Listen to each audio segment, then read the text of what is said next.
Hi hello எல்லோரும் எப்படி இருக்கீங்க? நாங்கள் இங்கே நல்லாயிருக்கோம். இந்த வீடியோ பார்த்திங்கன்னா பூஜை ரூம் செல்ஃப்ஸ் எல்லாம் வந்து நான் எப்படி மெயின்டைன் பண்ணுறேன், ஃபோட்டோஸ் எப்படி மெயின்டைன் பண்ணுறேன், விளக்கெல்லாம் எப்படி தேய்ச்சி எடுத்து வைக்கிறேன், அதெல்லாம் பற்றி தான் ஒரு வீடியோவாக ஷேர் பண்ணிக்கலாம் அப்படின்னு சொல்லிட்டு.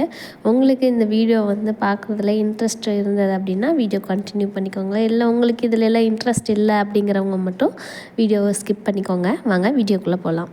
இந்த வீடியோ பார்த்திங்கன்னா இந்த கார்த்திகை தீபம் வந்தது பார்த்திங்களா, அந்த வாரத்தில் எடுத்த வீடியோ. நான் வந்து பூஜை பாத்திரம் கழுவுறதுக்கு சபீனா பவுடரும் இந்த விம்மில் வந்து பீதாம்பரி ஜெல்லும் இந்த மாதிரி ஒரு ஸ்க்ரப்பரும் தான் வச்சு தேய்ச்சேன். பூஜை பாத்திரம் பார்த்திங்கன்னா அவ்வளோ பளிச்சுன்னு இருக்கும். இது இல்லாமல் லெமனு, சபீனா பவுட்ரு, புளியெல்லாம் வச்சு தேய்ப்பேன், அதுவும் நல்லா பளிச்சுன்னு இருக்கும். இப்போ ரீசெண்ட் டைம்ஸில் பார்த்திங்கன்னா இந்த விம் பீதாம்பரி ஜெல்லும் இந்த சபீனா பவுட்ரும் தான் யூஸ் பண்ணுறேன்.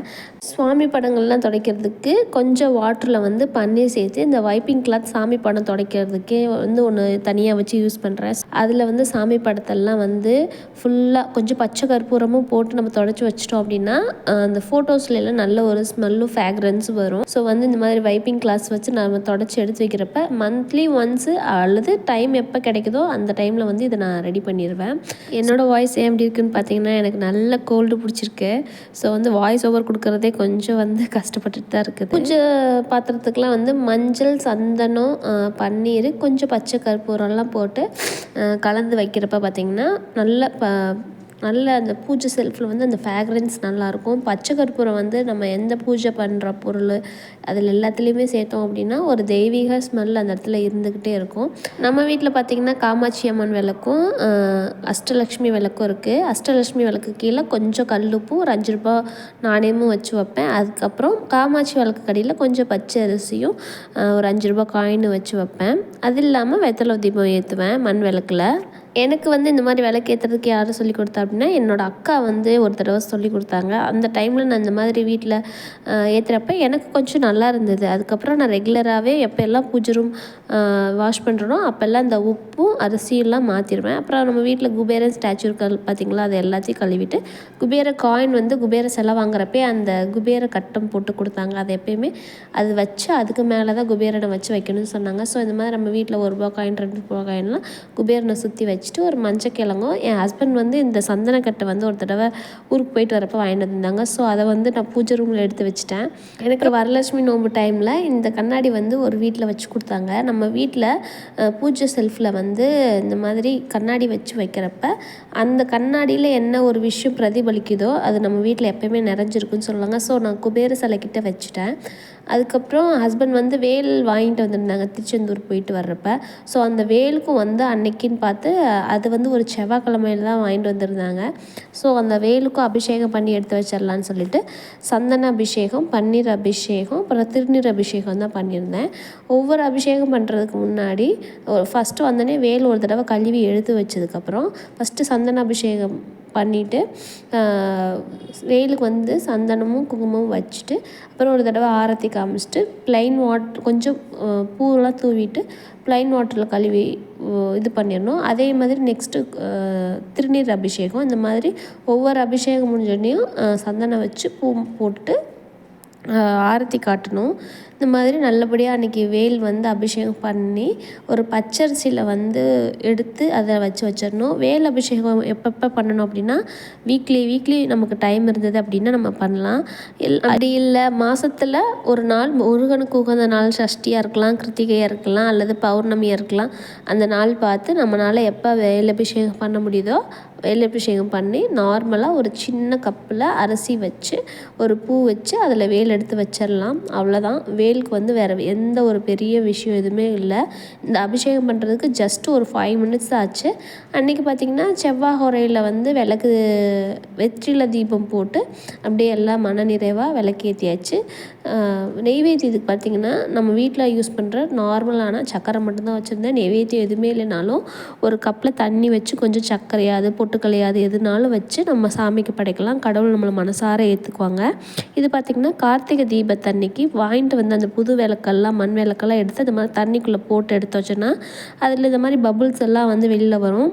வந்து உள்ளே தண்ணிக்குள்ளே போட்டு கொஞ்ச நேரம் கழித்து அதை வெளியில் எடுத்து வைக்கிறது மூலயமா அந்த எண்ணெய் ஊற்றுறப்ப எண்ணெய் வந்து அது ரொம்ப அப்சர்வ் ஆகாது அப்படின்னு சொல்லிட்டு எங்கள் அம்மா சொல்லுவாங்க. எங்கள் அம்மா இப்படி தான் ஒவ்வொரு வருஷமும் பண்ணுவாங்க. புது விளக்கு கொஞ்சம் வாங்குவாங்க, முன்னாடியே யூஸ் பண்ணி கழுவி வாஷ் பண்ணி எடுத்து வச்சுருக்க விளக்கையும் அன்றைக்கி எடுத்து வாஷ் பண்ணி எடுத்து இந்த மாதிரி நியூஸ் பேப்பரில் கவுத்து வச்சிட்டோம் அப்படின்னா அந்த தண்ணியெலாம் நீட்டாக அப்சர்வ் ஆயிரும்.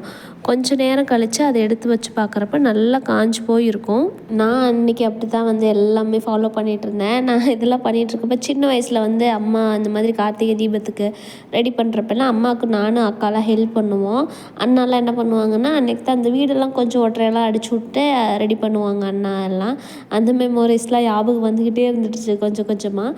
சரி அப்படின்னு சொல்லிட்டு எல்லாம் ரெடி பண்ணி வச்சுட்டு அன்றைக்கி எனக்கும் வேலை சரியாக இருந்தது. பார்த்திங்கன்னா மழை தூறிக்கிட்டே தான் இருந்தது. சரி எப்படியாவது நம்ம விளக்கு போட்டுடலாம் அப்படின்னு சொல்லிட்டு விளக்குக்கு மஞ்சள் குங்குமம்லாம் எடுத்து வச்சுட்டேன். நான் ரெடி ஆகிட்டு வந்ததுக்கப்புறம் தான் மஞ்சள் குங்குமம்லாம் எடுத்து வச்சுட்டு எப்போயுமே விளக்கேற்றுறதுக்கு முன்னாடி எண்ணெய் ஊற்றுனதுக்கப்புறம் தான் திரி போடணும்னு சொல்லி அம்மா சொல்லி கொடுத்துருக்காங்க.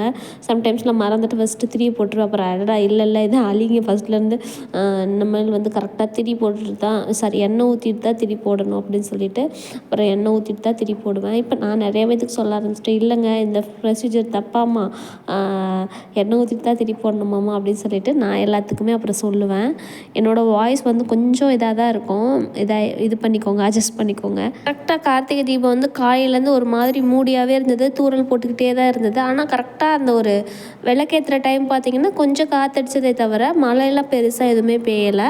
ஒரு டிவி போட்டு விட்டு லைவ் பார்த்துக்கிட்டே தான் திருவண்ணாமலையில் தீபம் ஏற்றினதுக்கப்புறம் தான் நம்ம வீட்டுக்கு வெளியிலேருந்து தீபம் ஏற்றிட்டு அதுக்கப்புறம் தான் வீட்டுக்குள்ளே போய் தீபம் ஏற்றணும்னு சொன்னாங்க. ஸோ வந்து ரெடி பண்ணி வச்ச பிளேட் எடுத்துகிட்டு வந்து வெளில வச்சு நிலவாசல் கிட்ட தீபம்லாம் ஏற்றிட்டு நிலவாசல் படியில் வந்து தீபம்லாம் வச்சுட்டு அதுக்கப்புறம் வந்து ஈசானியா மூலையில் காமிச்சிட்டு நிலவாசலுக்கெலாம் காமிச்சிட்டு அதுக்கப்புறம் தான் வந்து உள்ளே போய் எடுத்துகிட்டு போய் தீபம் ஏற்றினேன்.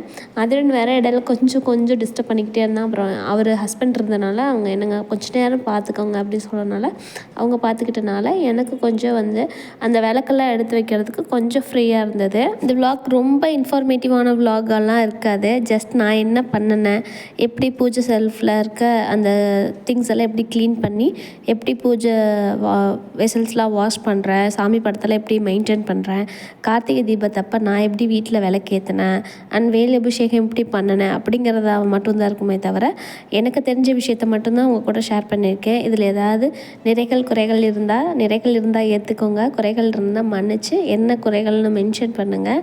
ஸோ நல்லபடியாக வீட்டில் விளக்கேற்றியாச்சு. ரொம்ப அன்றைக்கி டே வந்து பாசிட்டிவான வைப்ஸாக இருந்தது. அதுலன்னு பார்த்திங்கன்னா அம்மா நானும் விளக்கு வைக்கிறேம்மா அப்படின்னு சொன்னனால சரி வாடா தம்பி நீ ஒரு விளக்கு வை அப்படின்னு சொல்லிட்டு நானும் அதுலன்னு சேர்ந்து விளக்கு வச்சோம். விளாக் ரொம்ப சின்னதாக தான் இருக்கும்.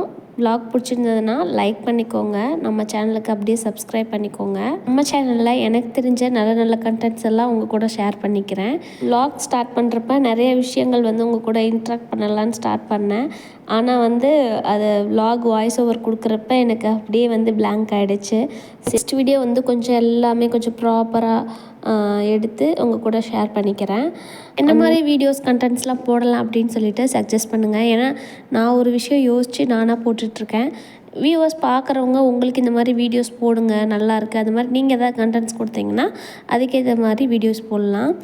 மறக்காமல் வீடியோவை லைக் பண்ணிக்கோங்க. நீங்கள் என்ன நினைக்கிறீங்களோ உங்கள் கமெண்ட்ஸை வந்து கீழே பதிவு பண்ணுங்கள். Until then, bye from Gayatri. Thanks for watching. Bye.